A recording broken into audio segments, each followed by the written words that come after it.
Well, good morning, everyone. I just wanted to take a moment to speak into the journey from fear into love.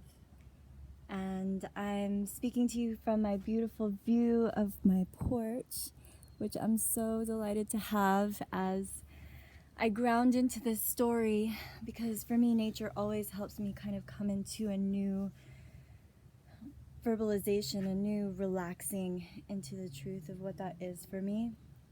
And it's a vulnerable share. So, the transformation of fear into love. We all want it.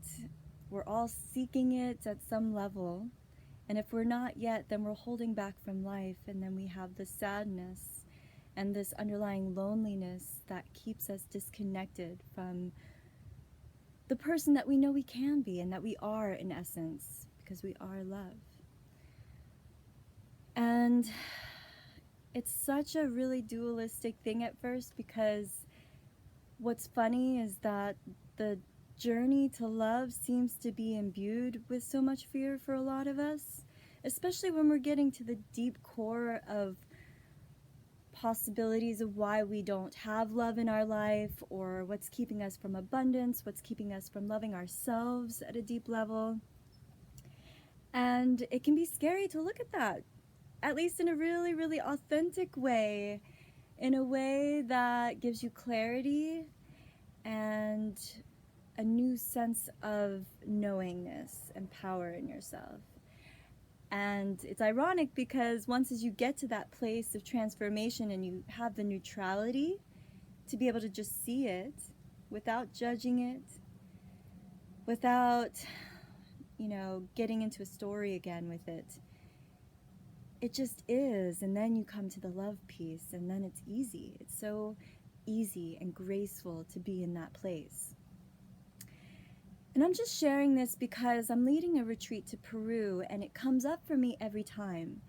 And that's the funny thing, is that this journey isn't static, right? This journey is constantly a reminder. It's there because life changes and we change, and there's always new discoveries of how we can step into more love, because love is just, it's so vast and it's so much of what's possible that in order to attain it, it would be another lie, right?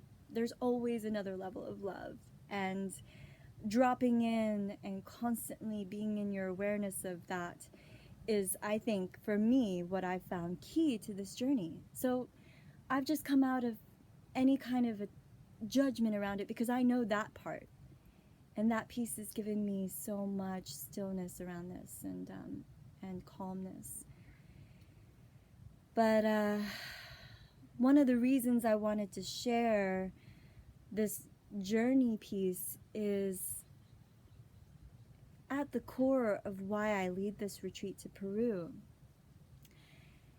I remember it's 4 years ago now when I first went to Peru, and just to give you a little background story about my life at the time, I had just finished my master's degree, and I was homeless for 2 months because I was convinced that it was going to save me enough money to be able to go on this backpacking trip around the world, which it did. But it was so ungrounding. And I was studying for my boards. And to give you an idea, there's probably 40% of us that take it twice. And then I know many people who've taken it 3 or 4 times just to pass the California state boards for acupuncture. So it's a challenging test. And I just, I remember having to sell all of my belongings, even my childhood things, to get ready for this journey and just get super light. And I was also, saying goodbye to a lot of relationships, or transitioning to a place where I may or may not ever see them again. It was a really ungrounding time.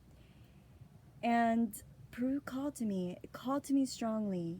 And I don't even still to this day understand what that call was about. It just was there. Actually, I think I do understand now that I've been there, because I'll go into it later. But to make a long story short, I literally had to give up everything I identified with. I ended up breaking up with the boyfriend that I went on this trip with. It started in Costa Rica, went through Panama, and it was literally like, if you're not coming with me to Peru, I'm going without you. Yeah, and when I got there, I ended up staying in Peru for 4 months. And the land itself is such a really gentle teacher because it's full of awe. It's so full of awe and abundance and beauty. I mean, if you think about any food, it's most likely from Peru. Most of the climates in the world are found in Peru. And the people are just so full of love and genuine and grounded. And the ruins are breathtaking and mind-blowing. And then I found the medicine of Peru. I found ayahuasca and wachuma. And this is where the transformation journey got really real, because I was so scared. And, I haven't sat in a whole lot of journeys myself. I don't feel like it's necessary to sit in very many of them. But every time I do, I visit this fear of just going into the unknown, going into a place of really, I know I'm going to get into my shit because that's my intention. And so there's this warrior energy behind it, and that's what carries me, but it also is what scares the shit out of me. Because it's real, and the first journey was so incredibly painful in a beautiful way, because you're talking to somebody who is afraid to vomit even when they have food poisoning, when that would be the one thing that, if they could just do that, everything would be okay, right? I was that person. And I had so much resistance because I need control in my life often. And the medicine just worked me. It worked me, and that's exactly what I needed. And my next ceremony went so deep into patterns and the healing that I was asking for around my mother and my childhood. And then the third ceremony was just bliss and just settling into the vastness of who I am. I'll never forget that first time in Peru sitting with medicine. Never, never, never. And that's the reason, that's the core passion that I have for sharing this journey with all of you. And I'm just so excited to be able to offer this. It's such a unique offering. It's such an intimate offering.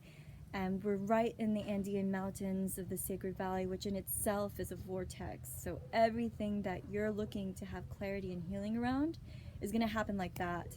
It's just going to come, and it's going to sustain over months of time. Is it the answer? Is it the solution? No. But it's the vehicle for understanding and getting clarity in a way that gives you neutrality, in a way that gives you space in order to see it in right alignment with truth. And that's my most precious share that I can give for this upcoming retreat to Peru. And I so hope that you're going to join us. We only have a few more spots left, so if you are interested, please contact me as soon as you can. The last registration date is coming up, and the details are on my website at sourceempoweredwellness.com. I'll put that at the bottom of this YouTube video. And if you search under events for Peru, you will find it. It's called the Source Sacred Medicine Retreat. And I hope you'll join us. If you have any questions, please don't feel any hesitation to contact me. And I hope this message finds you in a beautiful and light place. Many blessings to you.